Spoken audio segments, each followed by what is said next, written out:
My dad humiliated me at dinner. Not quietly, not accidentally. He did it on purpose, in front of everyone. The restaurant was full that night. Plates clattered, glasses chimed. Soft music drifted through the air. People were laughing, enjoying their meals, living normal lives. And then there was me, sitting stiff in my chair, staring at my napkin, wishing I could disappear. My father leaned back in his seat, his voice loud enough to reach the next table. "Look at him," he said, shaking his head with a laugh. "This is what happens when you have no ambition." A few people glanced over. I felt my chest tighten. I told myself not to react. Don't argue, don't make it worse. That's what I'd learned growing up. Silence kept the peace. But he wasn't finished. He waved his hand toward me like I wasn't even there. "Still living off excuses," he continued. "Still chasing dreams that'll never come true." Someone behind us chuckled. That sound cut deeper than the words.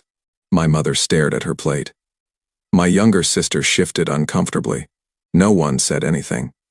No one ever did. My father smiled. Not because he was joking, but because people were listening. "That's my son," he announced proudly. Proof that not everyone is meant to succeed. My face burned. My hands trembled beneath the table. I wanted to speak. I wanted to defend myself. But when humiliation comes from your own parent, your voice doesn't rise. It collapses. I felt small, invisible, like a child again. The waiter paused nearby, unsure whether to interrupt. Two women at the next table whispered to each other. Somewhere, a fork clinked against a plate far too loudly. And still, my father kept talking, every sentence louder, every joke sharper, until finally, he laughed and said, "Honestly, I don't even know why I bothered bringing him." That's when something changed, not around our table. But beside it, I felt it before I saw it, that strange heaviness in the air, like the moment before a storm breaks. The laughter nearby faded. Conversations slowed. Samanon, at the next table, had stopped eating. I looked up. A man sat there silently, watching us, calm, still, focused, long hair tied back. Dark jacket, strong posture. He wasn't staring at my father. He was looking at me. Then, without a word, he placed his napkin on the table, pushed his chair back, and slowly stood. That's when I realized who he was, Steven Seagal. Before that night, dinners like this were normal. Not happy, just normal. The kind of routine that looks peaceful from the outside but feels heavy when you're sitting inside it. We'd chosen the restaurant because my father liked it. A mid-range place downtown with warm lights, polished wooden tables, and servers trained to smile no matter what tone you used with them. It wasn't fancy, but it made him feel important. He liked places where people noticed him. The smell of grilled meat and buttered bread filled the air. Soft jazz played from speakers overhead. Waiters moved between tables carrying plates that sizzled as they passed. Families laughed. Couples leaned toward each other. Friends raised glasses and celebrated things that mattered to them. At our table, everything looked the same until you listened. My father talked constantly about his work, his opinions, his sacrifices. Every story ended with him as the hero, the smartest man in the room. When the waiter asked for our order, my dad interrupted before anyone else could speak. "I'll have the steak," he said. "Medium rare, and make sure it's not overcooked like last time." The waiter nodded politely. "And for you?" he asked me. I opened my mouth, but my father answered first. "He'll have whatever's cheapest," he said with a grin. "He needs to learn how money works." The waiter hesitated, then forced a smile. I nodded quietly. It wasn't about the food. It never was. It was about control. My mother tried to change the subject. She asked about my cousin's wedding. My sister talked about school. For a moment, it almost felt normal. Almost. Then my father's phone buzzed. He checked it and scoffed. "Another promotion post," he muttered. "Everyone pretending they're successful these days." He looked straight at me. "See that?" he said. "That's what happens when people actually work hard." I kept my eyes down. I had learned long ago that eye contact invited attacks. The conversation drifted around me like I wasn't there. I nodded when expected, smiled when necessary. My body was present. But my mind stayed guarded, waiting. Because with my father, calm was temporary. It always broke. As drinks arrived, his voice grew louder. Confidence mixed with alcohol made him sharper, more careless. He started telling stories from when I was younger. But not the kind parents usually tell. He talked about my mistakes, my failures, the times I disappointed him. Each story ended with laughter. He cried when he failed his driving test. My dad said, laughing, "Can you believe that?" A few people nearby smiled politely. I didn't. Another drink arrived. So sensitive, my father continued. Always has been. World's too tough for people like him. My chest tightened. I stared at the condensation running down my glass, pretending it deserved all my attention. Across the restaurant, someone dropped a fork. A baby laughed. Life went on. No one knew what it felt like to be spoken about while sitting right there, to be reduced to entertainment, to feel like a story instead of a person. My mother shifted in her chair. My sister glanced at me, eyes apologetic still. No one said anything. They never did, because challenging him only made things worse. From the outside, we looked like a family enjoying dinner. From the inside, it felt like waiting for thunder, and that's when I noticed something strange. The table beside ours had gone quiet. At first, I thought nothing of it. Restaurants shift constantly. People leave. New ones arrive. But then I felt it again. That subtle pressure in the air. Like someone paying attention. I glanced sideways. The man from the next table, the one who had stood up moments earlier, was sitting again now, watching calmly, not judging, not angry, just observant. He wasn't looking at my father. He was looking at me, and for the first time that night, someone saw what was really happening. At first, I thought the moment might pass, that maybe my father would finish his drink, lose interest, and move on to something else. He always did. Eventually, but humiliation doesn't fade when it's given an audience. It grows. The food arrived, plates were placed gently on the table. Steam curled upward. The smell should have made me hungry. Instead, my stomach tightened. My father inspected his steak like a critic. "Too rare," he muttered. "Figures." He cut into it anyway, then pointed his fork in my direction. "Look at this," he said loudly. "This is what discipline looks like." People at nearby tables glanced over again.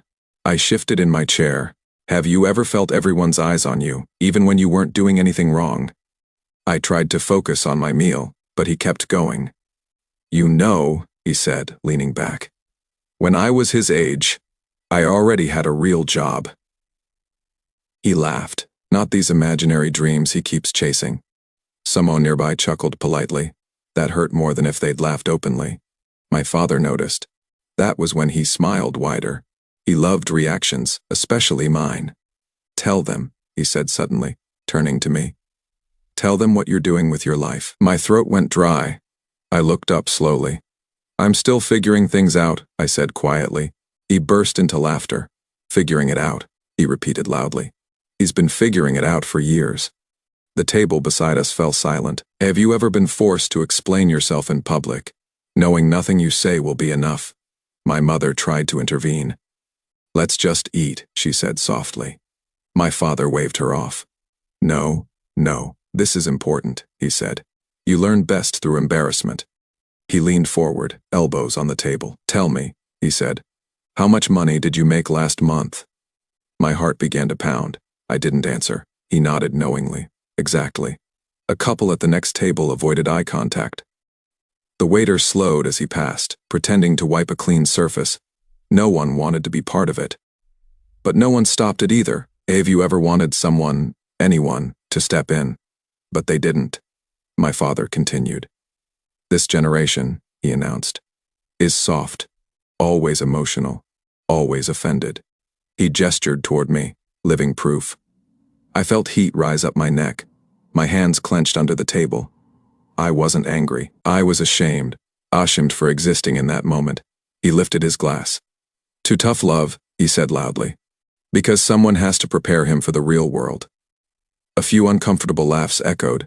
That's when I realized something painful. To him, this wasn't cruelty. It was entertainment, and the restaurant was his stage. I glanced around.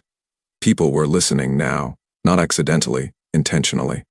Some looked uncomfortable, some curious, some amused. No one spoke. My father leaned closer to me. "You know what your problem is?" he said. "You don't have hunger." He tapped his chest. "No fire, no backbone." Then he said the words I'll never forget. "At this rate," he laughed, "you'll be living in my house until I'm dead." The table went completely quiet. Even the music seemed distant. My mother froze. My sister stared at her hands. My chest tightened so hard it felt difficult to breathe. I wanted to stand up. I wanted to leave. But I couldn't move. Because when the person humiliating you is your parent, walking away feels like betrayal. Even when staying destroys you. Have you ever felt trapped like that? That's when my father noticed something. He frowned slightly.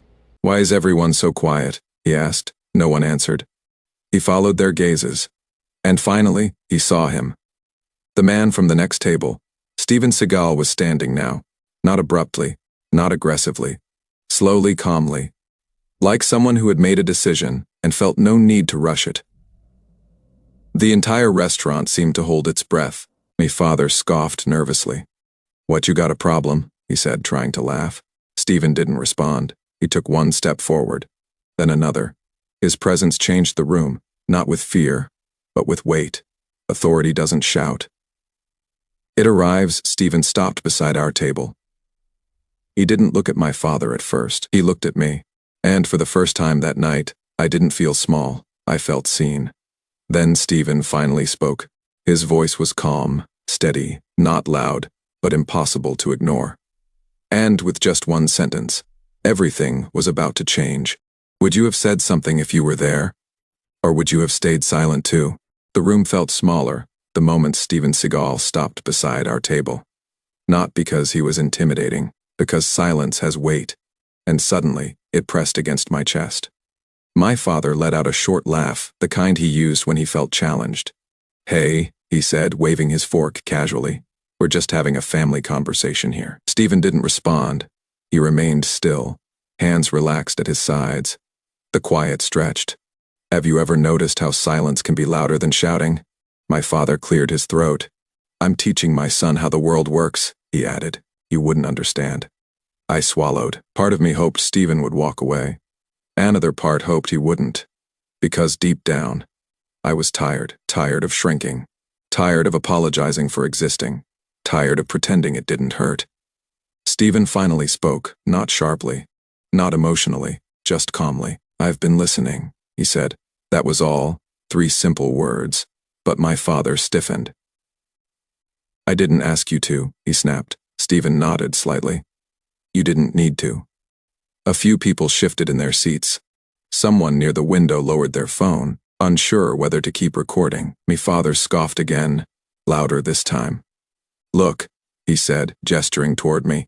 "If I don't push him, he'll end up weak." I felt something crack inside me. Weak.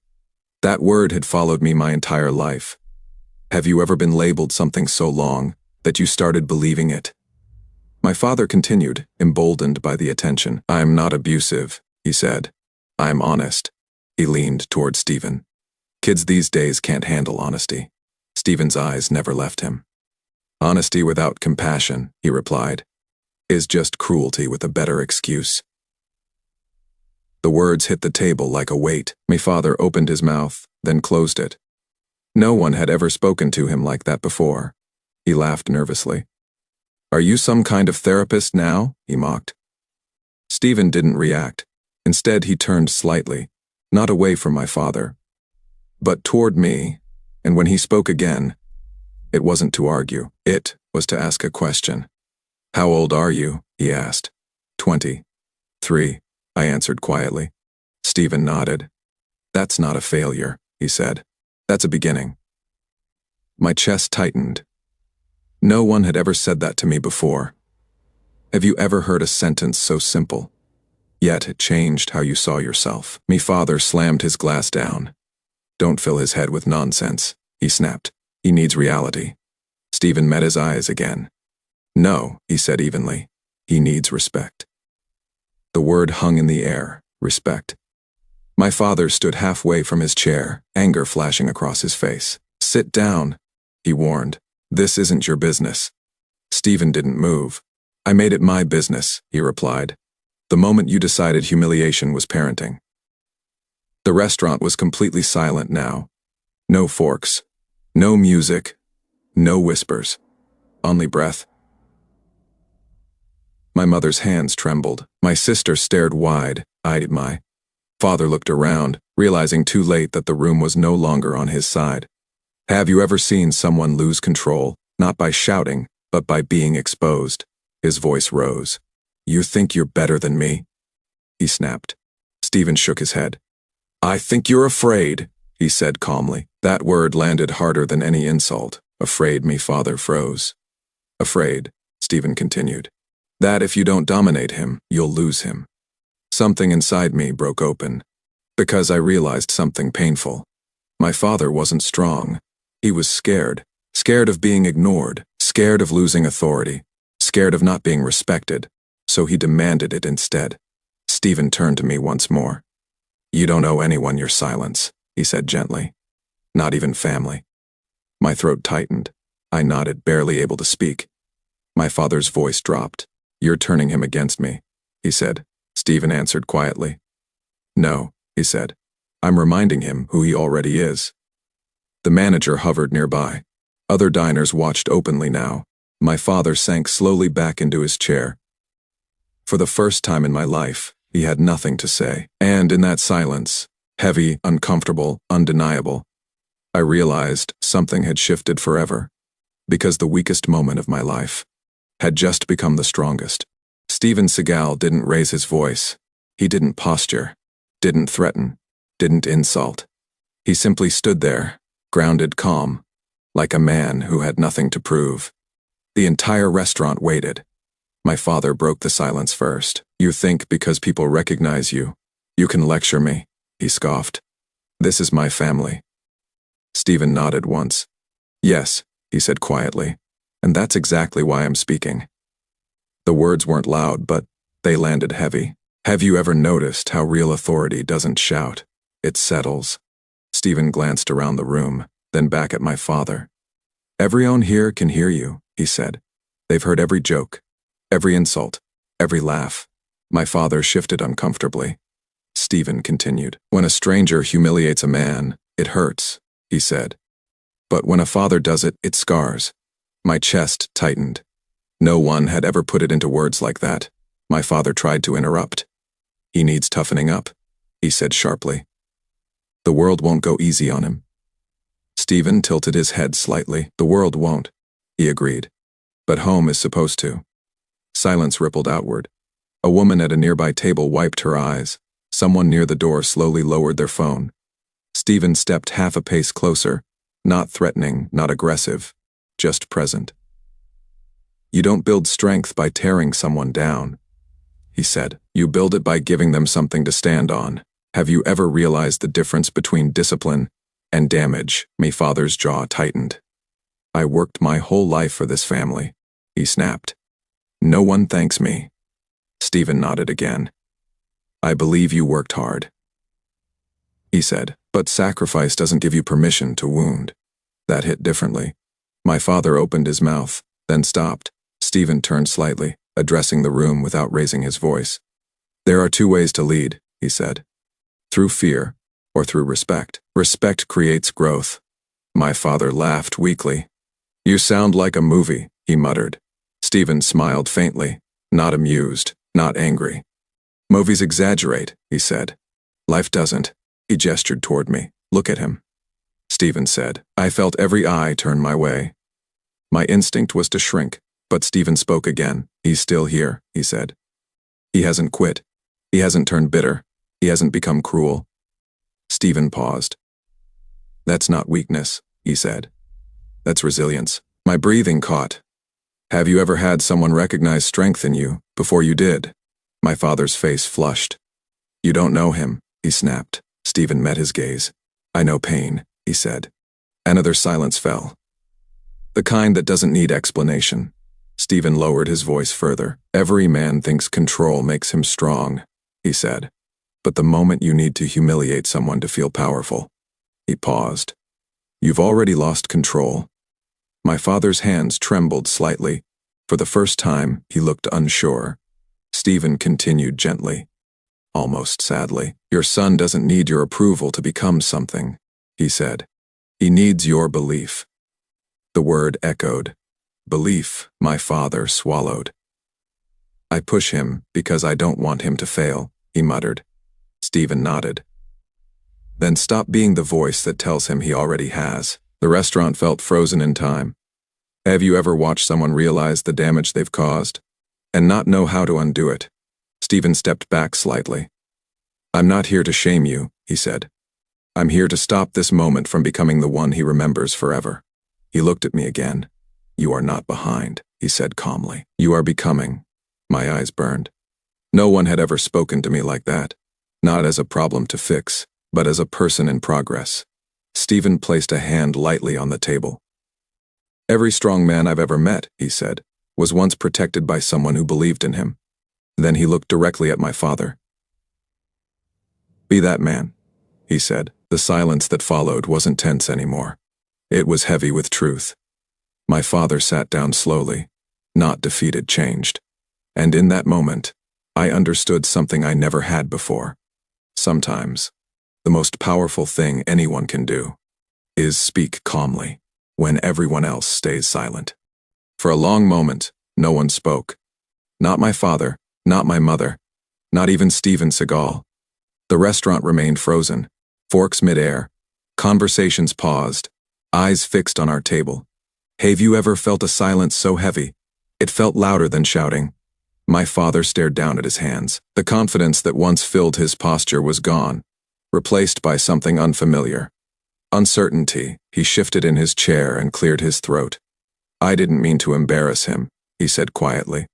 But even as the words left his mouth, everyone knew, including him, that they weren't entirely true. Steven didn't argue. He simply nodded. Intent doesn't erase impact, he replied calmly. That sentence landed harder than any accusation. My father looked up. So what? He muttered. I'm just supposed to say nothing. Steven shook his head. No, he said. You're supposed to say something that builds. Have you ever noticed how some words leave bruises and others leave strength? The manager finally stepped closer, clearly nervous. Is everything okay here?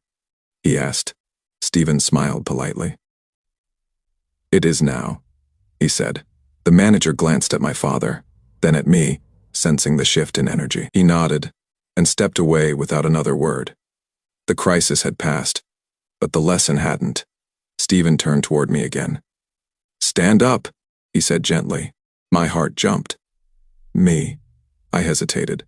Slowly. I pushed my chair back and stood beside him. The room felt enormous. Steven spoke quietly, so only I could hear. Look around, he said. I did. People weren't judging me, they weren't laughing. They were watching with something I wasn't used to seeing. Respect. Steven nodded slightly. This, he said, is what dignity feels like. My throat tightened. He turned back to my father. Strength doesn't come from control, Steven said. It comes from restraint. My father looked up, eyes glassy. I was raised worse, he said defensively. No one cared how I felt. Steven met him where he was. I know, he said.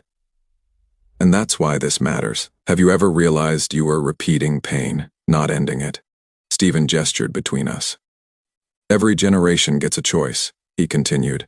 Pass the wound down, or stop it here. My father's jaw trembled. The room waited, for anger, for denial, for pride.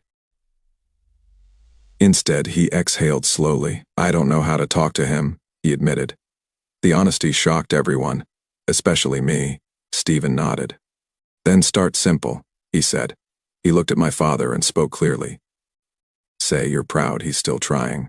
The words hung there. My father swallowed hard. Have you ever waited for words you never thought you'd hear? He turned toward me. His voice shook. I don't say it enough, he said. But you haven't quit. He paused, and that matters. My chest felt tight, not relief. Release. Steven placed a hand gently on the table. That, he said softly, is power, not fists, not fear, not volume, just truth spoken without violence. Someone near the back let out a quiet breath. Another diner nodded slowly. The moment didn't explode. It settled. Steven stepped back. I'm going to sit down now, he said calmly, and with that, he returned to his table. No applause, no attention, seeking, no dramatic exit, just dignity. The room slowly came back to life. Glasses clinked again. Conversations restarted, but nothing felt the same. My father sat quietly for the rest of the meal. No jokes, no insults. No performances, only silence, the peaceful kind. Have you ever experienced a moment that didn't look dramatic, but changed everything? When the check arrived, my father paid without comment. As we stood to leave, he hesitated, then quietly said, "Thank you," to Steven. Steven nodded once. That was all. Outside, the night air felt different. Lighter. I walked beside my father, not behind him, and for the first time in my life, I didn't feel small. Have you ever been asked to step forward when every instinct tells you to hide? The rest of the dinner passed quietly. No more jokes, no more insults, no more forced laughter. It was like the storm had passed, but the air was different now. My father sat there, eyes fixed on his plate, not angry, not proud, just quiet. For the first time in my life, I realized how rare that was. Have you ever noticed how silence can sometimes feel like the loudest acknowledgement? Steven Seagal had returned to his table, sitting calmly, eating as if nothing extraordinary had happened. But everyone knew it had.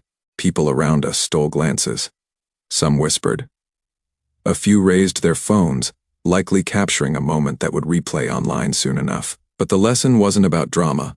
It was about restraint. My father's hand shook slightly as he reached for his glass. He didn't speak for a long time. He didn't need to. Finally, he looked at me. I didn't realize.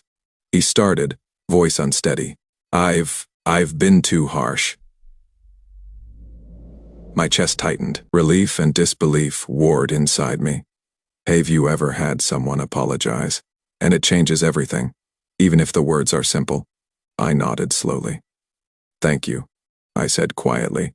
That was it. No applause, no hugs, just acknowledgement. When we left the restaurant, the night air felt lighter than it had in years. Walking beside my father, I realized something profound. This night didn't erase the past. It didn't fix every scar or every humiliating word, but it changed the story I carried. Because for the first time I felt seen. I felt protected. I felt respected. Steven didn't shout. He didn't hit anyone. He didn't create chaos. He simply spoke with authority, calm, deliberate, undeniable, and that was more powerful than anything I had imagined. Have you ever seen someone stop a fight, not with anger, but with presence? That night, I learned something unforgettable.